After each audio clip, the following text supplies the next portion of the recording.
Welcome, everyone, and thank you for joining us on our third Made Web Summer Series session. We are so excited to have Mark Truss with us today. Mark oversees research, insights, and brand intelligence at Wunderman Thompson ad agency in New York City. He will be talking about consumer insights and how people actually make decisions.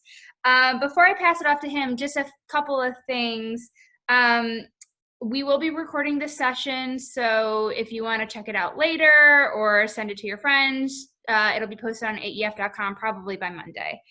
And also, if you have any questions during this session, feel free to pop them in the chat box and I'll shout them out and Mark will answer them throughout. So I think that's about it. Mark, if you want to... Oh, wait, let me just mute everyone and then we'll have Mark unmute really fast. Okay. You can still hear me, I assume? You're good. Yep. Excellent. And you can see that? We're good. Okay. All right. Well, hello, everyone. Good to meet you all. Not the best setting online, but good enough.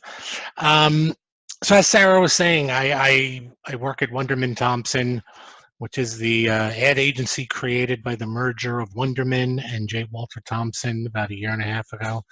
And I lead research there. I also teach. I teach graduate classes in research and insights at NYU and at Columbia. And I want to talk a little bit about insights because that's what I do. And that helps us understand how people make decisions and how we find insights. So what do insights have to do with anything? Like, why do we even care about these? I'll give you a little story. And allegedly, this is a true story. I don't know, but that's what I have heard. And the story was of a strategic planner working at Saatchi & Saatchi in Milan a number of years ago. And when he started his job, to get to his office, he had to walk through this public square, and I'd sort of walk through it in the morning and walk through it in the evening when he left. And after a couple of weeks, he noticed there was a gentleman sitting on the ground in the park with dark glasses on, a cup and a cane, and a sign that said, "I am blind." And he didn't really pay a lot of attention to it, and it passed back and forth. And one day he sort of noticed that actually the man wasn't doing very well in terms of getting donations in his can. He wasn't getting a lot of people to stop and give him money. And one day as he's walking by the guy, he stops in front of him, and the blind man hears his feet on the ground and reaches for his cup and shakes the cup in front of him. And the planner says, "If I may, instead of giving you money, could I do something else? Could I write on your sign?" And the blind man said, "Sure, go ahead." So the planner took out his requisite Sharpie and he wrote on the guy's sign, "It's a beautiful spring day and I am blind." And as the story goes, suddenly the blind man started getting lots of donations from people. People were giving him tons of coins and cash. So what did he do? Right? What he did was he turned a fact, "I am blind," a descriptive fact, and made it relatable to people so they could understand his plight, right? "I am blind." He didn't even need the sign, right? The dark glasses, the cane, and the cup sort of gave that away. But what he said was, "It's a beautiful spring day. The sky is blue, the grass is green, the flowers are out, the birds are out, and you can see all of that, and I can't." And suddenly people understood, and people felt empathy for the situation he was in. They could understand what he was going through, and that got them to give the man some money, right? Because what insights are is, why do people do what they do? And we're going to talk a lot about that today. Oftentimes we think we understand why our behavior is what it is, but often our motivations come from an area that our conscious brain doesn't really have access to, even though we think it does. So we often think X drives our behavior when it's Y that drives our behavior. And what this planner was trying to do was to understand what motivates people. And in this case, what motivates people is empathy and understanding, so they can empathize with the gentleman. So if we're going to talk about insights, we should probably define what is an insight. If you go to the dictionary, an insight, it says, is an instance of apprehending the true nature of a thing, especially through an intuitive understanding, a penetrating mental vision or discernment, seeing the inner character or the underlying truth. There's a few words here that I think are more important than others. It is the true essence of a thing, an insight. It is real, and it comes from an intuition. You often feel an insight more than you think an insight. It's the inner character of something, and it is an underlying truth that is generally not easily observable. You have to dig a bit to get there. Defining an insight is tricky. If you ask people, what's an insight? It's sort of like asking people to define beauty. Ask 10 people, you'll get 10 definitions, but you kind of know it when you see it. And insights are the same way. It's actually, you know it when you feel it. You feel an insight, and we'll talk a little bit more about that. This is a mistake a lot of people make. They confuse an insight with a finding, right? 60% of mothers prefer to do their grocery shopping on Saturday mornings. That's not an insight. That's a statistic. That's a fact. That's a finding. That's an observation. Why does she prefer to grocery shop on Saturday mornings? That could be an insight, right? You might have some data that says moms, even though they are also working full-time jobs, they're still responsible largely for raising the children and for running the household. And moms are more overcommitted than ever before because of digital technologies and because children are overcommitted. And moms are highly engaged with social media, so they spend a lot of time on that. So even though grocery shopping is a chore, something she has to do, on Saturday morning, she gets to do it by herself. And even though it's a job to do, it's an hour to herself. That's an insight. That tells us why she does what she does.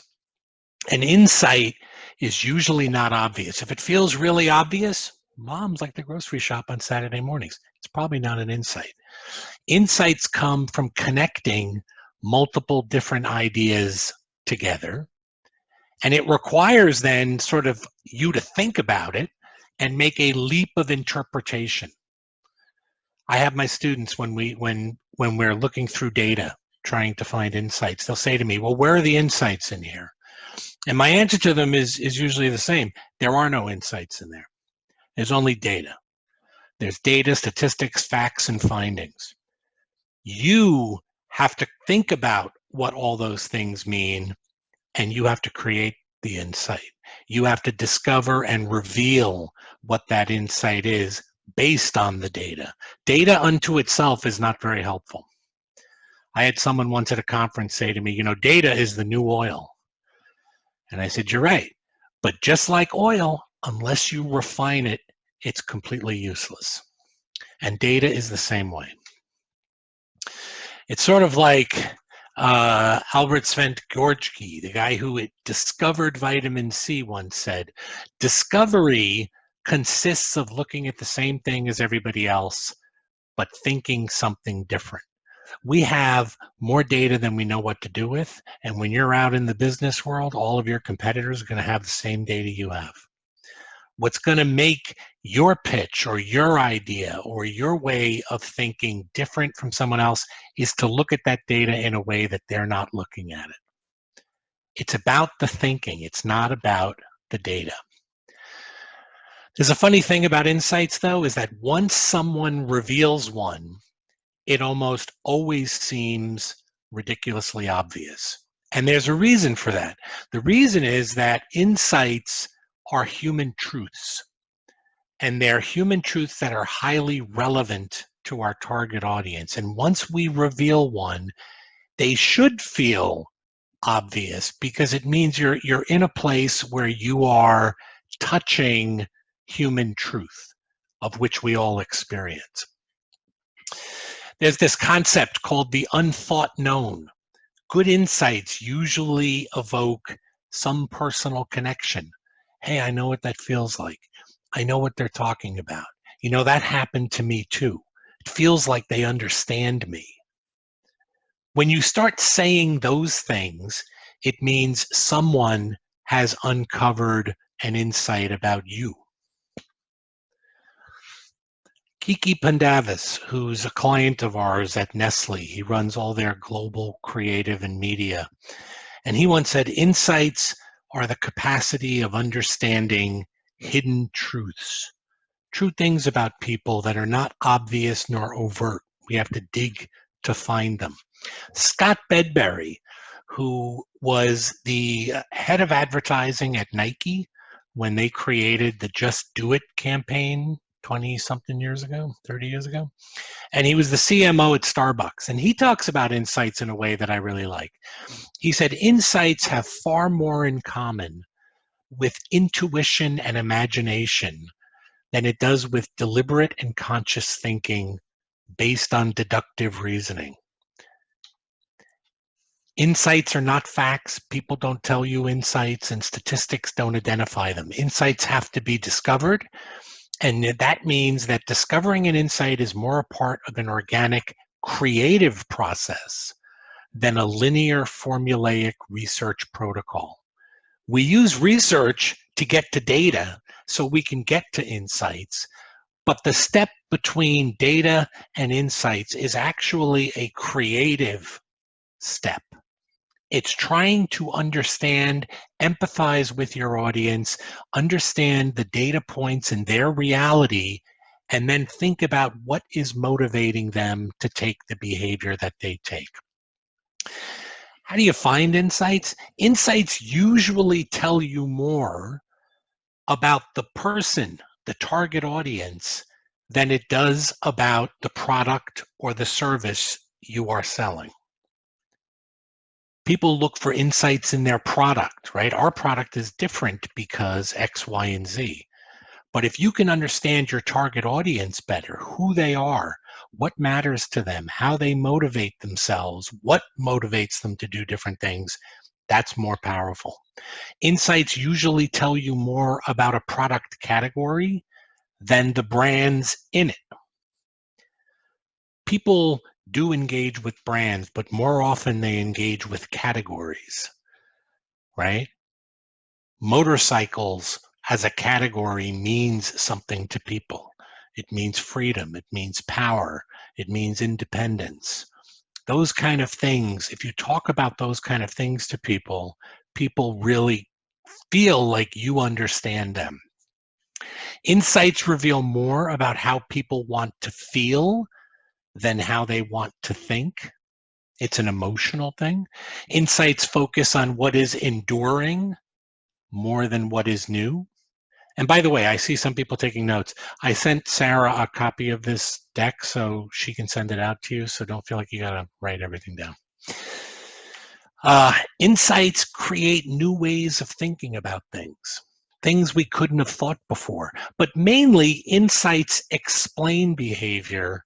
They don't describe behavior. So moms like to grocery shop on Saturday mornings. That's a description of what she does. Why she does it. Can you explain why she does it? That's when you're getting into insight territory. Insights are not about what a consumer does, but it's what drives them to do it. Insights answer why. They're less about the what. Yeah. Empathy, as I said, is critical to spotting insights. Cognitive empathy, I know what my target audience is thinking. Emotional empathy, I feel what they're feeling. and compassionate empathy, which is I am going to act as a brand in a way such that my consumers' interests are at heart, not mine. I'm focused on them. We see a lot of this now with COVID-19. I mean, there's a couple of videos going around that are kind of funny that have spliced together all of the COVID-19 brand ads, and they are all the same, right? They all start with this nice, sad kind of music, and in these indescribably difficult times, right? They're all the same kind of thing. But none of them really focus on what the consumer's feeling. They're talking about the brand. We're here for you. I was talking to my son the other day. He said, so Cheez-Its is here for me? What are they doing, right? It's like, it just seems ridiculous. I was talking to one of my clients. I said, you know what people need? They don't need to know that you're here for them. What they want is a collective hug from you.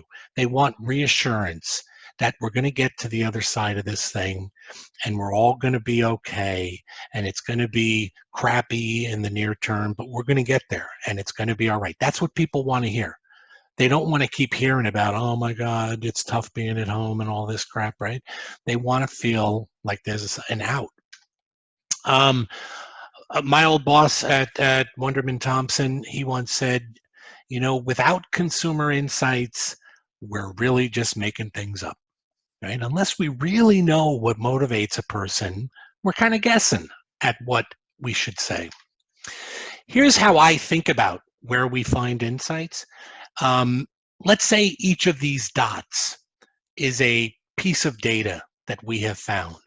So maybe it's moms grocery shop on Saturday mornings. Moms are more overcommitted than ever before. Moms are responsible for being the breadwinner and raising the kids and keeping the house in order. Moms are more into social, right? All these things. And you sort of think about them all together and then think about, what does that mean? Why would someone behave in this way? Then we think about culture. What's happening in culture today? And what are all the things happening in culture that are relevant to the topic we're trying to understand? And when we think about all those things, what does that tell us? And then we think about the customer experience. How do they experience a category and a brand? And what are all the relevant pieces there? And when you put all those together, what does that make you think? And insights live at the connection of these three things, because culture and customer experience are part of how people experience our brand. It's part and parcel of what our brand is. So we need to understand this larger ecosystem. And I'll give you one example of this. This was a brand we studied at Columbia a couple years ago, Abercrombie and Fitch. I'm assuming you guys know the brand. So Abercrombie and Fitch is a brand that is targeted largely at teenagers. 12 to 17 is their target audience. And in the data, it was interesting because we surveyed both the parents of teenagers and the teenagers themselves. And one of the questions we asked is, hey kids, if you're going to go shopping for clothes, here's a list of stores, put them in rank order as to where you're going to go first, second, third, fourth, etc. Number one store, Abercrombie and Fitch. Number two store, American Apparel. Number three, Banana Republic. Dead last, Walmart. Right? You read it and you kind of go, that makes sense. Ask the parents the same question, and the list is almost perfectly upside down. Number one store, Walmart. Number two, Target. Number three, Kohl's. Dead last, Abercrombie and Fitch. Right? So parents know they have to buy clothes for their kids, but they really don't want to spend a lot of money on it. Right? So that was sort of the big finding from the data. What do we know about culture and teen culture? Well, in teen culture, probably the most important thing for people aged 12 to 17 is social acceptance. Do they fit in? Who's their peer group? Who are their friends? What's their social circle? And who are they, and how do they fit into all that? Almost to the point that it's more important than everything else that they do in their lives. right? And how do people experience clothing? Well, the clothes that a teen wears tells other people a lot about who they are, right? A lot of products we use are what we call in the industry badges. They tell people who we are, right? When you meet someone for the first time and you notice a certain designer's clothes they're wearing, it suddenly tells you a lot about them.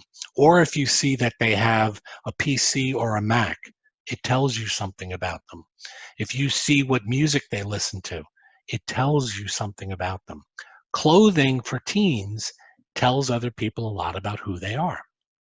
So here's what we learned, right? Clothes matter a lot for social acceptance, and parents don't want to spend a lot for their kids' clothing. In fact, this parent said to us, look, I'm going to put clothes on you, but if you want to go to the mall and go to Abercrombie and Fitch and spend $80 on a sweatshirt because it's got a moose on it and that looks cool, then you buy it. I'm not going to buy it. You use your money and you buy it. So when you take all these together, what's the insight here? The insight is that what Abercrombie and Fitch is selling, really, I mean, I know they're selling clothes, but what they're really selling is social credibility. That's the business they're in. And if their business is social credibility, and the kids are paying for it with their own money, it changes who the competitive set is. Their competitors are not just Banana Republic, American Apparel, and other cool clothing brands, but it's anything else a teenager will spend their own money on in order to be accepted in the crowd. So it could include Xbox, could include GameStop, it could include all sorts of things that are not in the apparel category. Jewel, could be anything, right? Anything where a kid is trying to tell their peers, I get it, I'm cool, I understand. So when you start thinking about what Abercrombie and Fitch is selling from that perspective, suddenly you think about the world a little bit differently in how you talk to consumers. So that's just an example. Hey, Mark, real quick. Yeah. Meredith has a question. She wants to know, when did you conduct that research on Abercrombie and Fitch? 3 years ago, maybe. Is that okay? Yeah. Okay. She said thanks. There is a complicating factor though in searching for insights, and I'm hoping none of your professors are teaching you this now, but I suspect if you're taking a marketing course, they are teaching you this. And I'm going to tell you, listen to them so you can take the test, but then forget everything they told you about this.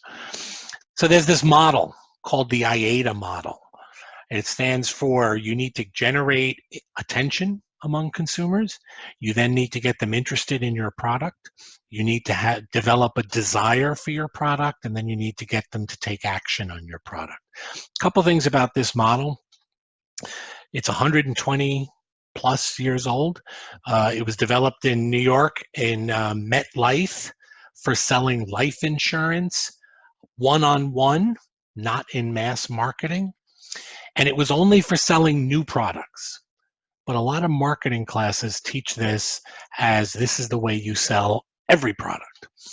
A couple other things. It assumes that a single message, an ad, a link on Facebook, has an isolated effect on what you think about a brand. It ignores Jerry Zaltman's concept of co-creation. Jerry Zaltman is a professor emeritus at Harvard. He wrote the book How Consumers Think, which is a great book if you haven't read it. And he said that the way we ingest marketing messages is that we already have an understanding of a brand, and then we see a marketing message from a brand, and what we ultimately internalize is a co-created version of what we already believe and what you're telling me. And this would say that's not true. This would say that when I put a message out in the market, consumers dutifully ingest my message and now blindly believe what I told them to believe. The emphasis of this model is very much on getting short-term sales, not building the power of brands. It assumes there's a start and a finish to this model, and that you always have to start at the beginning. You got to go through each step, and there's kind of a blank slate every time you start it. None of these things are true about how marketing works. The biggest fallacy of this model is that it assumes when people make decisions, they are rational and logical about how they do it. And I know we all like to think we are, but I'm here to tell you more often than not, we are not relying on rationality nor logic to make decisions. We got a couple of questions, Mark, really quick. Vinyu asked, for that model, what is the difference between desire and interest? So interest is more like, what's that? You know, I never seen that before. That looks interesting. Desire is, oh my God, I want that. Okay. And Regina asked, how are insights going to change due to COVID-19? What will brands do when there is financial uncertainty in homes and the desire for social acceptance and emotional purchasing decreases? Whew, there's a lot in there, man. Look, most insights are about basic human truths, and those don't change regardless of whether there's a pandemic or not, right? There are, if you look at Maslow's hierarchy of needs, there is a need to belong, there is a need to be happy, there is a need to self-actualize, there is a need to be loved. All these are basic human needs, and those are often where motivations for doing something live. And those don't change in a pandemic or not. I mean, the flavors of them may change a little, how we do those may change a little, but at the end of the day, those are still the things we are trying to get to, if that makes sense. So I think smart marketers aren't going to pivot dramatically from how they talk to consumers. I mean, some they'll need to tweak somewhat just because of the realities of the situation. But the truth is, a lot of that is going to remain the same no matter what's going on. Okay, and we have one last question from Blair. Back to the Abercrombie example, what did they do based on that insight? Abercrombie and Fitch was not involved in the project. This was just an academic exercise. Okay. Oh, wait, we just got one extra question. Okay. I told you this group was That's good. okay. That's good. Okay. Shuba asked, how can you effectively use an insight to shape the creation of deliverables? Well, the first trick is finding one and uncovering one. And then it's about how do you take that insight and turn it into a creative idea or something that is highly relevant. And that's probably a whole class in and of itself, how one does that. But I will give you an example. My class last semester at Columbia, this was working with an actual client. The client is called Maple Mama. And they are a startup beverage company up in Massachusetts. Instead of being sweetened with sugar or corn syrup, they're actually sweetened with maple syrup. Why? Because maple, and who knew, I didn't know, has 54 natural antioxidants. It has sugars that the body breaks down more easily. It's got vitamins and minerals, and they run their company as a GMO-free, sustainable organization, all this stuff, right? The problem was when you say to people, even the name of the brand, Maple Mama, people go, maple? Ugh, I'm going to drink maple syrup? That sounds hideous, right? When in fact, the product is really, you wouldn't even know it came from maple. If no one told you, you'd have no idea. You don't taste maple at all. And in fact, when you taste it, it's very light and refreshing. It's kind of a nice beverage. And we were struggling a lot with, what do you do with that? How, do you educate people about maple? Do you somehow try to get them to see that maple's a healthy thing and doesn't taste like shit when you drink it, and blah, blah, blah, blah, blah. And just, to kind of not spend an hour on it, where the students ended up was a tagline for the company that was "sip into the unexpected." And what's brilliant about that line is it creates that interest in the IATA model, right?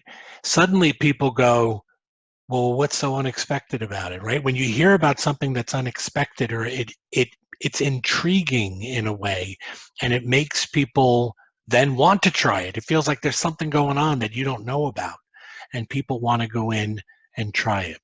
So that's just an example. I don't know if that's helpful or not, but that's one example. Sarah, any other questions? Yes. Is insight quantifiable? To Rocky asked that question. Yes. Through research, you can quantify that an insight is resonant with a group of consumers. Okay. So now if you look at this IATA model, the reason I say it doesn't work this way is it's really the order of it that does not work. If you were to shortcut awareness, interest, desire, and action, you could shortcut it into 3 stages.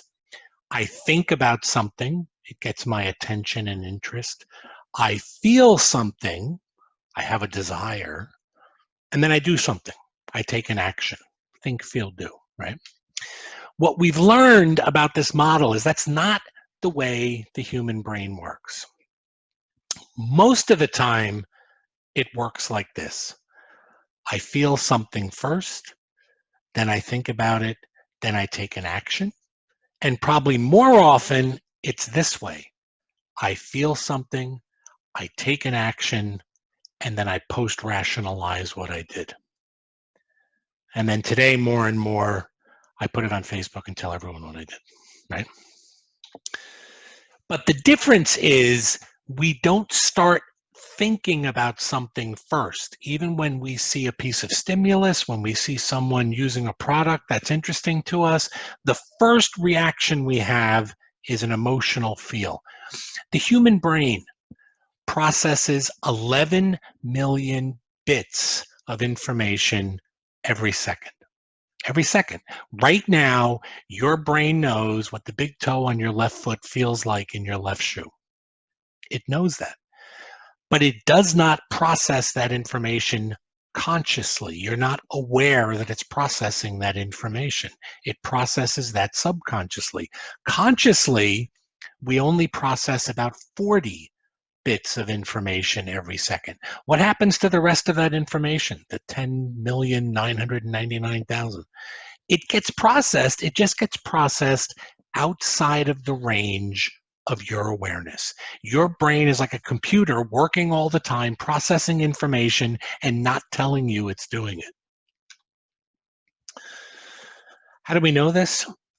Over the last decade plus, there's been a ton of research done about this. Medical imaging has really shined a light on how the brain works and how people make decisions. If you're interested in reading about it, that's a pretty good reading list. It started with the book in the top right, Antonio Damasio's book, Descartes' Error. Damasio, who's a neuroscientist, and he's talking about René Descartes, the philosopher. He's the philosopher who said, I think, therefore I am. But he also said the human brain is of 2 brains. There's the conscious brain, the rational brain, and the emotional brain. And what differentiates us from all other primates on the planet is this rational brain and the ability that it gives us to not act impulsively. And what Damasio said is that's actually wrong. And where he started thinking about this was a famous case study. If you've taken psychology, you'll know this. The study, the case of Phineas Gage, who was a Boston iron worker working on the railroad. And the story is, by all accounts, going to work every day, a normal guy working on the railroad. And then one day he had a workplace accident. And he took a railroad spike through his head. And it didn't kill him, but he survived it, but it changed who he was. And what's interesting is where he suffered the injury was in an area known as the prefrontal cortex, which is where emotions get processed. And what his coworkers noticed about him when he returned to work is that he had changed in a way that they found peculiar. Suddenly, he had great difficulty making even the most basic decisions. Should I drink coffee or tea in the morning? Should I wear blue socks or brown socks? Which road should I take to go to work in the morning? These became overwhelmingly difficult decisions. And Damasio wondered, why would it be that a guy who suffered damage to his emotional part of his brain would suddenly have trouble making rational decisions? And he was the first one to posit the idea that perhaps the emotional brain plays a more significant role in decision-making than we've ever admitted. And in fact, that is sort of the accepted understanding of how emotions play into decision-making now. Right? Damasio, patients with damage to emotional parts of the brain cannot make decisions despite having no change in IQ.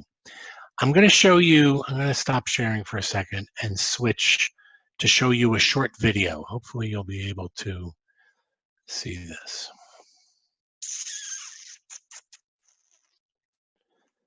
Sorry, I got too many windows open.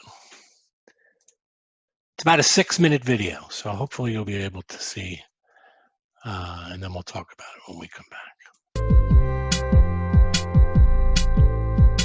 Give me a thumbs up if you can hear and see it. I invited 2 members of MBA, an advertising agency, to a secret location to propose an unusual task. Those who work in advertising are masters of persuasion. They subtly weave their images and slogans into our daily lives, knowing that we will register so much unconsciously. And then we walk into a supermarket and feel a sense of familiarity with a product we think we've never heard of. Millions of pounds a year are spent on it.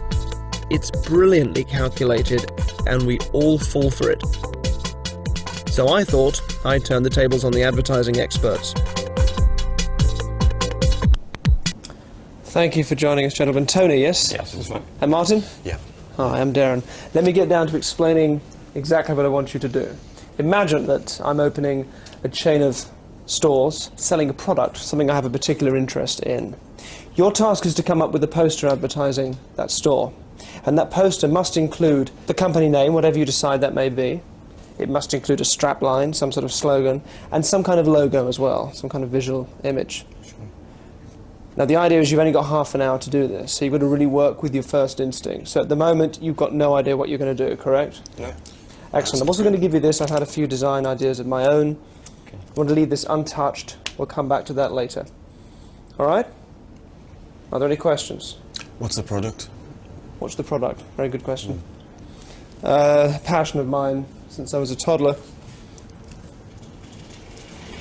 It's a chain of taxidermy stores. Ooh. Let me pop the pussycat on the envelope so it remains untouched. You have half an hour, gentlemen. Good luck. Great, thanks. Right, let's go for it. Get stuffed as a start. Right. Animal Hospital, the ones who didn't make it. No, that's probably just stupid. To do with wings. All creatures great and small. Quality that says like nice, positive type dead animals. Animal heaven. Where animals go. Animal heaven, that's good. Graveyard. Animal heaven's good. Animal heaven. Where the best animals go to. Loads of clouds with animals on them. Yeah, Gates, harps, pearly gates, bear playing a harp. Yeah. Only the best Zoo. get in. Only the best get into there. Yeah, yeah. Where dead animals go to live. Where the best. The best place for dead animals. It's simple. Time up, gentlemen. Okay. I can't wait to see what you've done. Come and show me. Okay. And Tony, before Yeah. we do this, can you take the envelope I gave you earlier? And Okay. can you please vouch for us here that no one's been anywhere near it, it's been under a dead cat, no one's touched it? That's right. That's the truth. That's That's the correct. truth. Keep hold of it, come round here. Now, before we have a look at it, just tell me, what was it like? We started off thinking about the name. I thought that was we thought that was probably the best thing to the do. starting point. Sure. And then take it from there, really. We banged out a load of ones that were probably completely stupid, and then got down to the ones that were slightly stupid, and then we kind of, that went back and forth for a bit, and then kind of got something we liked and developed it. Can I have a look? Sure. Sure. Is this it? Yeah. That's fantastic. it's a bear with a lyre. So it's animal heaven, the best place for dead animals. And it's obviously, you'd see that it was stuffed. How did you come up with the name Animal Heaven? We had the idea of the pearly gates of heaven being a zoo gate. Zoo gates as the gates of heaven. That's interesting. i.e. sort of all the animals that are dead are in a dead zoo, if you like, in heaven. And then we just kind of thought, well, it's kind of nice, but it's a bit twee. We wanted to make it a bit funkier. And then we thought a hard-playing bear just answered the brief. That's fantastic. I do want to show you my own ideas from beforehand. Okay. I don't want to touch. Would you open them for me? Sure. And the winner is... I think you'll find this interesting. Okay. Get rid of the envelope. Yeah. Okay. Sorry.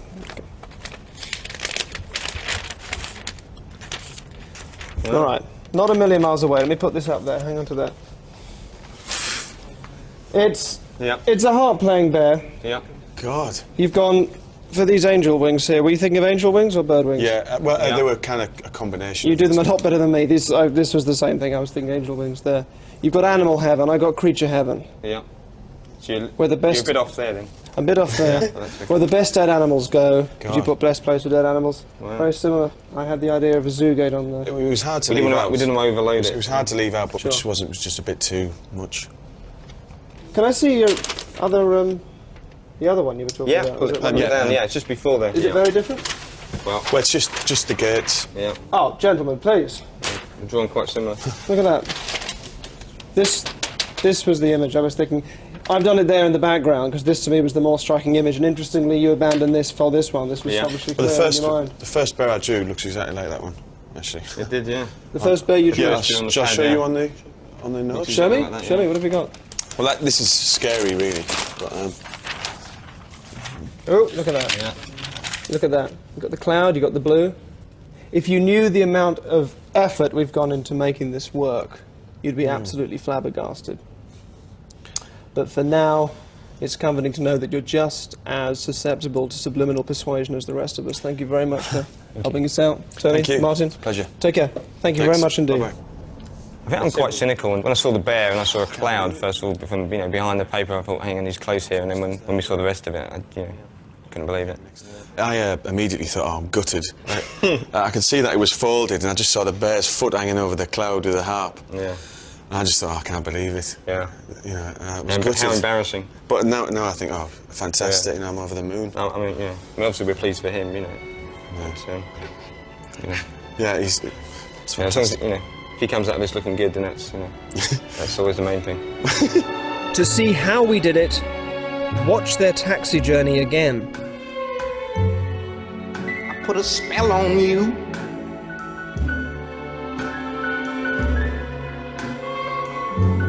Cause you're mine.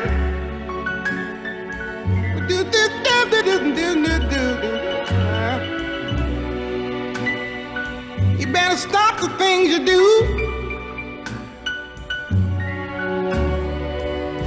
I ain't lying. No, I ain't.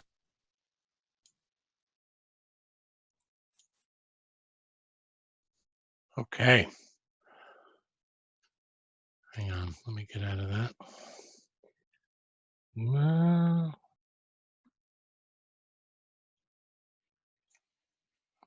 Sorry.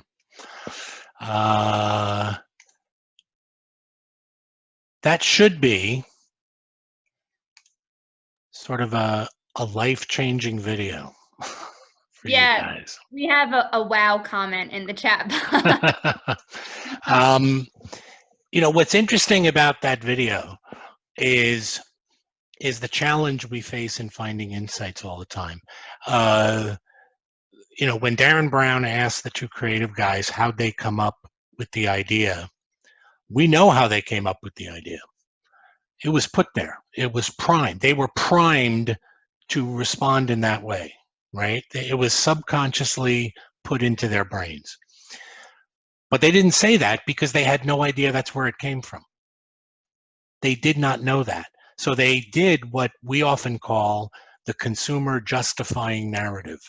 The reason people tell us they do things, even though it bears little, if any, resemblance to what actually was the reason why they did things, right? So let's talk about this a little bit more. Dan Ariely, who wrote this book, Predictably Irrational, really good book from Duke University. And he said, if I were to distill the one main lesson from the research in this book, it's that we, people, are pawns in a game whose forces we largely fail to comprehend. We usually think of ourselves as sitting in the driver's seat, ultimate control over the decisions we make and the direction our life takes. But that perception has more to do with our desire, how we want to view ourselves as thinking, independent people, than it does with reality. The truth is, things are getting into our brain on an almost constant basis. But often it's getting there outside of the range of our awareness. We don't know that it's getting into our brain, but it's getting in there and it's having an impact on the decisions we make, even though we're not aware that it is. Just a quick shout out. Jessica shared a link to a TED Talk that Dan gave on decision Oh, making. it's a great TED Talk. Daniel Kahneman, who's one of the fathers of behavioral economics, and he said, you know, when you're asked what you're thinking about, you can normally answer because you believe you know what goes on in your mind, which is often one conscious thought leading in a very orderly way to another conscious thought. But that's not the only way the brain works, and it's actually not the most common way. Most impressions and thoughts arise in your conscious experience without you knowing how they got there. Damasio sort of sums up his bit by saying, you know what, we're not thinking machines that feel, rather we are feeling machines that have developed the capability to think. I'm going to blow through a little bit of this.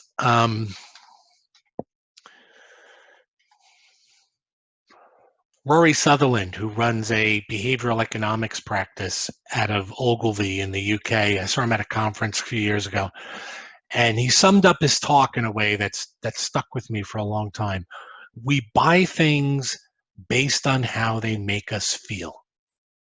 And when I'm teaching my class, the way the class is structured is the students are provided with and then have to collect a lot of data, and they have to craft a strategic communication plan for that brand.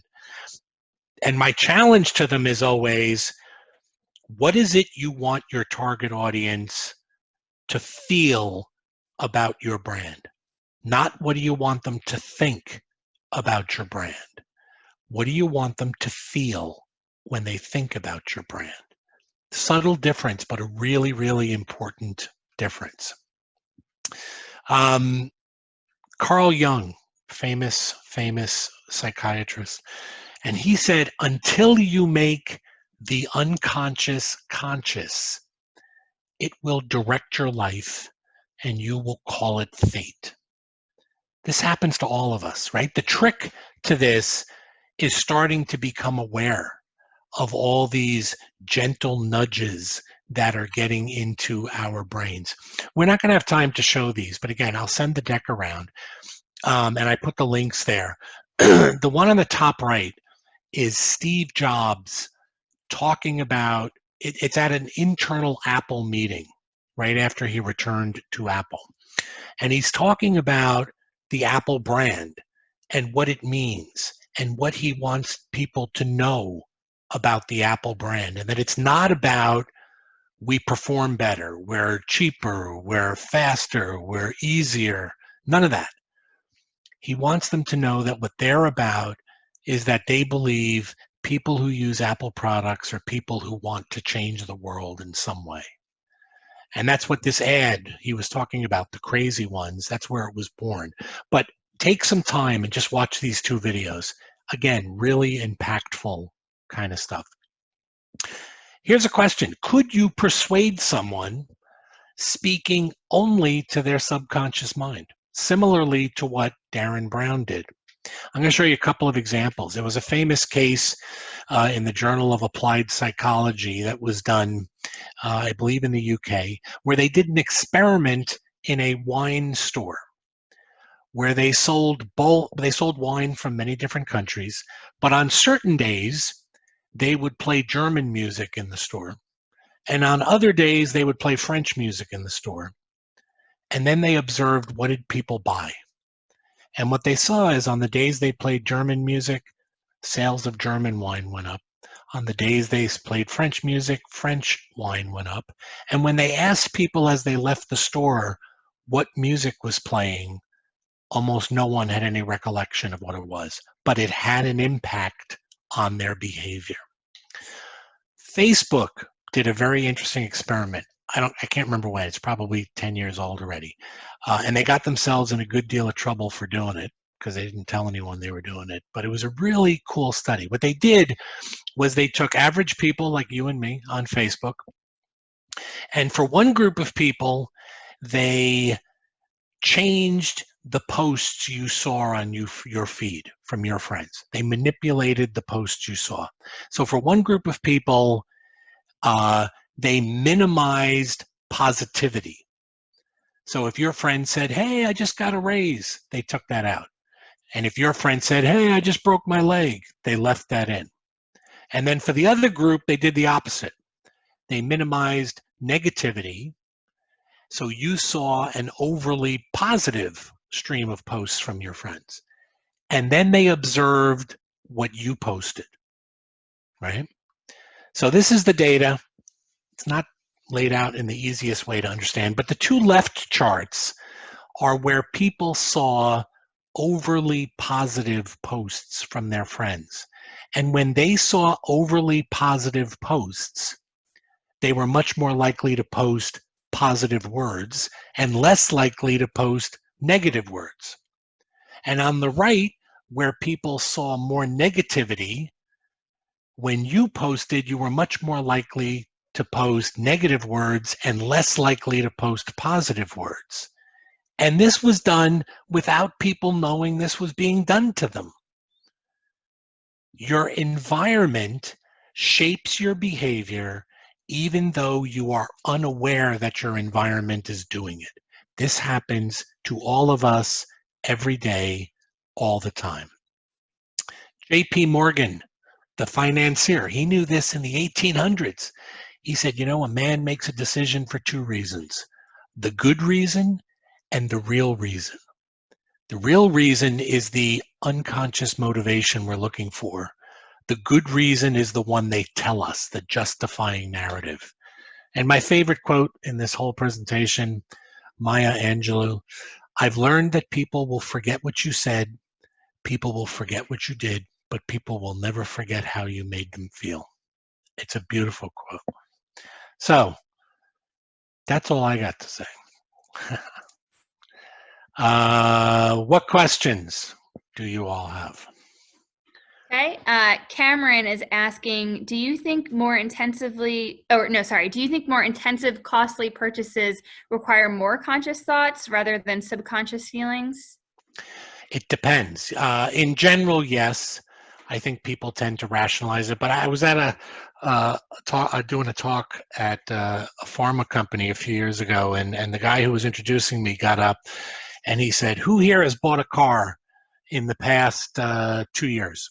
Right? And I don't know, 30% of the room raised their hand. He goes, "Now, how many of you built a spreadsheet and listed out all the positive reasons to buy the car, including gas mileage and cost per mileage of owner, and then put down the negative reasons not to own it?"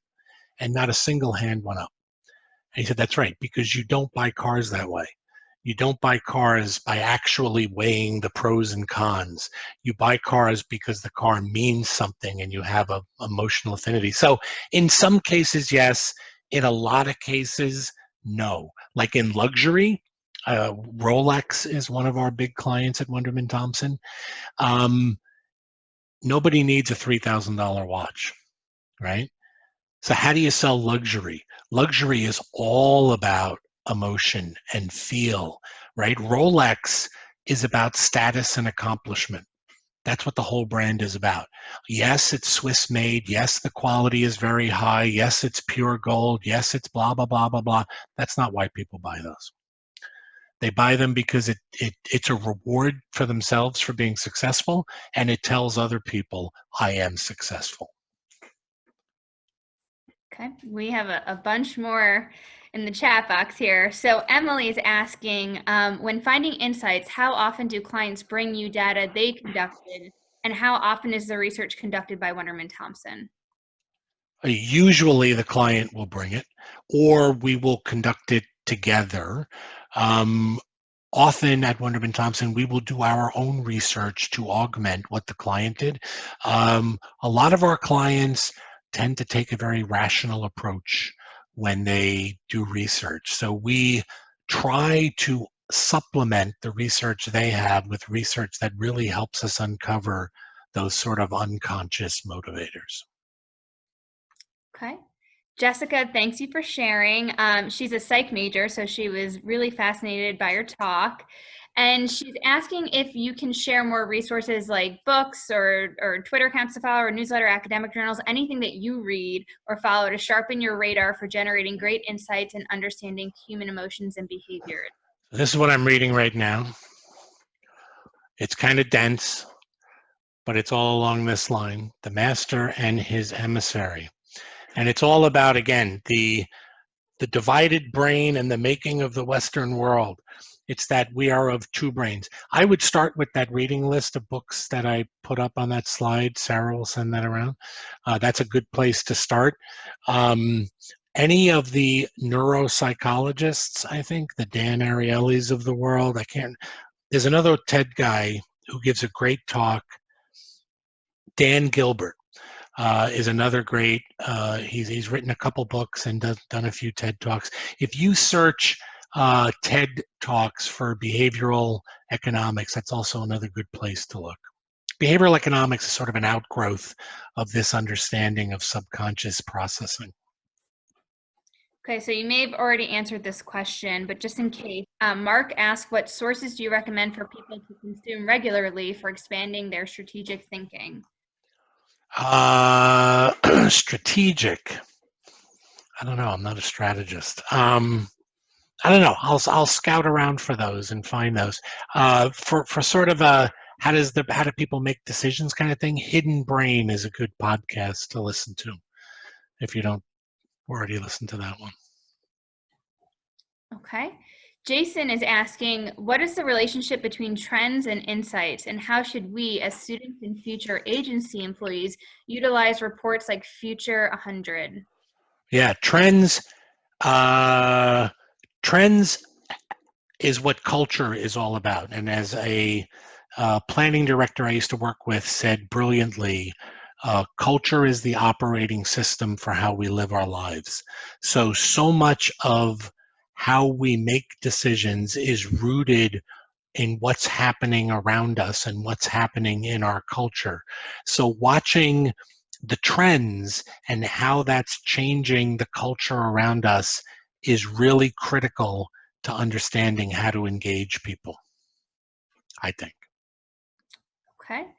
Teraraki asks, sorry if I mispronounced that, how do you pronounce, or no, sorry, how do you persuade customers to buy products or services who are laggards? You mean like a technology laggard, I guess. I don't know. That's a really good question. I guess what you'd need to understand is why are they laggards, right? It may not be, I mean, we call them laggards because they are not ahead of the curve in our category, but their reason may be something else. Maybe their reason is that they don't like being seen as techno. Maybe they find it valuable to be seen as old school. Maybe in some ways that's a desirable trait to them. You know, I think it's just about like any other market segment. Why do they do what they do or don't do what they do? What's their motivation for their behavior? And you just need to find out. I've never really studied laggards, but I would want to dig into them and understand why. Okay. GMN asked, where does your research experience come from? And did you study marketing in undergrad? Do you ever get fatigued? Do I ever get fatigued? All the time, man. I'm always tired. I started on the market research side of the business. So I worked for two companies, a company called the NPD Group and a company called Ipsos, that's all they do is market research. So I did custom research, which is a client would call you up and say, hey, I'm trying to figure out the answer to this problem. Can you help me design a research study to solve that? We'd design it, execute it, and then give them the results to that.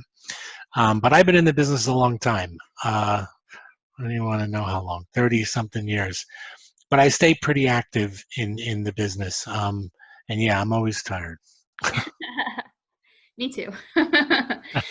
Okay, Thomas is asking, how do you think advertisers can best navigate the line between the subliminal persuasion and ethical privacy concerns? Madison would also like to know the answer to that. I don't, what Darren Brown did is probably what would be called subliminal messaging. And I actually don't know if that's illegal, but if it's not, it should be. And I don't think that's what marketing is trying to do per se, right? In a way it is, right? In a way, what it's trying to do is build in your brain an image of a brand, right? If I say to you, BMW, within half a second, what your brain does is connect everything you've ever connected to BMW in your life. So what may come to your mind within half a second, 500 milliseconds, you're going to connect luxury, ultimate driving machine, expensive, German, right? And what marketing is trying to do is build those unconscious associations in your brain. So when you think of our brand, you automatically think of X, Y, and Z, where X, Y, and Z are all positive attributes and attributes that are involved in decision making for a purchase.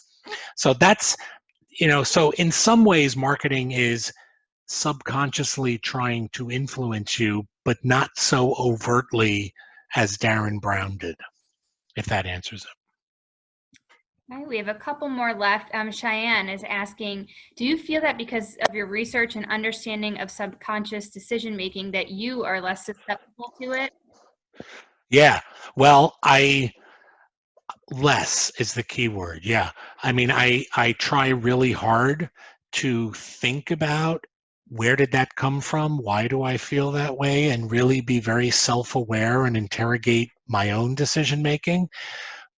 But that's within the bounds of what I can do, right? I mean, I am sure that I am as susceptible as anyone else. I just try and be as aware as I can of that susceptibility. But I'm sure that I'm influenced just the way all you guys are. Okay. Teraki again, sorry, again. How often does Wunderman Thompson communicate with WPP and its other agencies like Group M? A lot. I think 20 years ago when WPP was first started, all of the operating companies within WPP were very much siloed, separate organizations, never the two shall meet.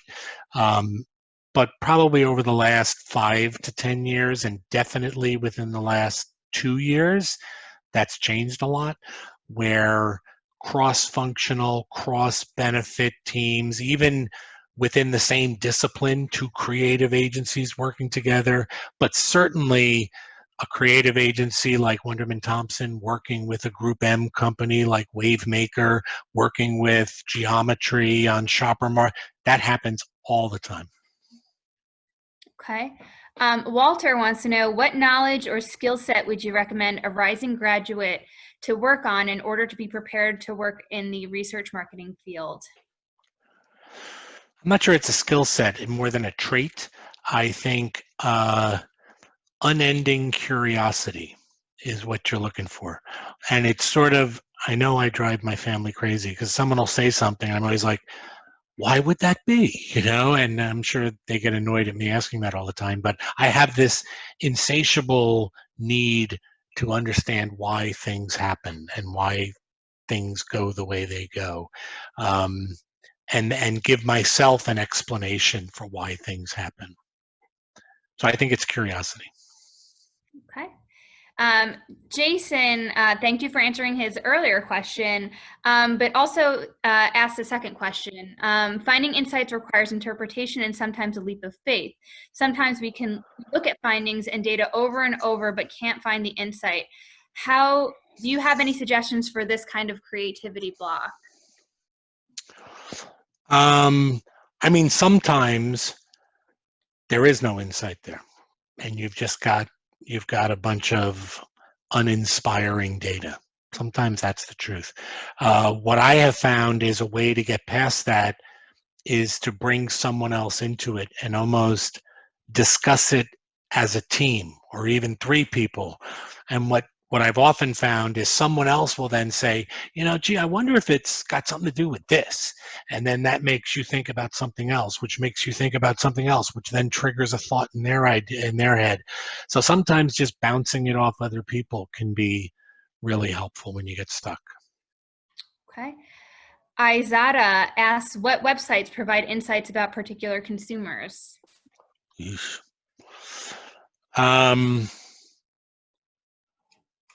I mean, there are research companies, obviously, that post a lot of it. Like Statista posts a lot of data that could yield insights. I don't know of any websites that yield a lot of insight. Maybe one is, I'm trying to think of it, I can't remember the name of his blog.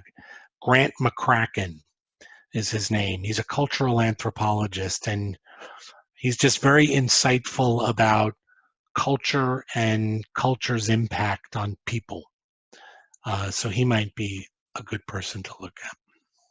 Yeah, and GMN also mentioned that WARC and IPA are great websites with case studies. So, Yep. Yeah. And then looks like the last question here is from Clementon. What's your view on people who are buying into the idea of what I buy identifies who I am and are desiring more than what they can financially afford? How do consumers rationally react to marketing and advertising? I think there's three questions there. Yeah. How do people rationally react to marketing and advertising? I think it depends how it's served up. Largely, I think most people think of it as kind of annoying and an interruption. But what's interesting is we've learned that in periods where there is no advertising, which doesn't happen often, but in the 2 months after 9/11, most brands suspended all advertising, and there was no ads anywhere. And when ads came back, people felt it was like a signal of normalcy again, and they sort of embraced them. They had missed those ads, even though they're sort of interruptive. Sarah, can you just repeat the first two bits of it? Yeah, so what's your view on people who buy into the idea of what I buy identifies who I am and desire more than what they can financially afford? Yeah, maybe those are part of the same question. I mean, I think a lot of people do that. A lot of people, we live in a world where people make snap decisions about people. And the way you wear your hair, the clothes you wear, the shoes you wear, the laptop and the phone you carry, help people make those snap decisions in a way that communicates to them what you want them to see about you, right? Often people use brands as a way of enhancing their own image, right? And we know this is true. We know that the product itself is actually secondary, right? The famous case study of Coke and New Coke, where they took Coke off the shelves because blindfolded, more people liked New Coke. But that's because it was blindfolded. They didn't see the brand. And when then Coke said, oh, we're taking away the Coke brand, people flipped out. Here's a freaky thing you can try when we're out of stay at home. The percent of people that can tell you the difference between Coke and Sprite blindfolded. It's about 40% of people. And if you hold their nose at the same time, it drops to about 2% of people. Right? And I know everyone says that. Coke and Sprite, no way, I could tell. Try it. So we did it in my office, and we got about 35% could tell. And one of the people, I gave him 2 Sprites blindfolded. I'm like, which is the Coke? They're like, oh, it's this one. It's this one. That's really interesting. Yeah. Samira chimed in here. Sparks and Honey is also a good place to find insights on culture. Okay. Genevieve said she's definitely trying that Sprite Coke experiment with her family and friends. Good. We have, okay, one last question from my pal Teraraki. Teraraki. Well, first of all, he also invites people to link or connect with him on LinkedIn, so you all are welcome to do that. And then also he asks, when does the marketer decide when to shut down the project if consumers don't like the new product or service? I think it totally depends on what the product or service is. I mean, normally there are, pretty hefty marketing plans, and they sort of have specific key performance indicators they have to hit within a certain period. So they have sales targets or whatever. And, depending on how far off from those sales targets they are, they'll then make new decisions on do they need to modify the product, modify the distribution, modify the marketing, do something different, or kill it, right? Usually they're not going to kill it out of the gate. They're not going to wait 6 months and say, all right, that's enough, pull it, because there's been too much invested in it. And there's a lot of research that's been done beforehand to mitigate those situations. So you don't see a lot of situations where brands get launched and then get scrapped really quickly. Okay, that appears to be it. So thank you everyone for joining us. Thank you so much, Mark. That was so amazing and fun, and I learned so much. So everyone, I'll be sending out the deck like Mark said, and we'll also be posting the recording next week. And our next session is actually on Tuesday, so a little bit different next week at 1 p.m. And that'll feature Cliff Courtney, Chief Growth Officer at Bright Red, and he'll be talking about how to get a job in a recession and how to make more money and how to get ahead. So it's a really, really good session. Please don't forget to register for that. Can't wait to see you all there. Thanks, everyone. Thanks, everyone. Stay safe. Thanks, Sarah. Thank you. Thank you. Bye-bye. Thank you. Thank you.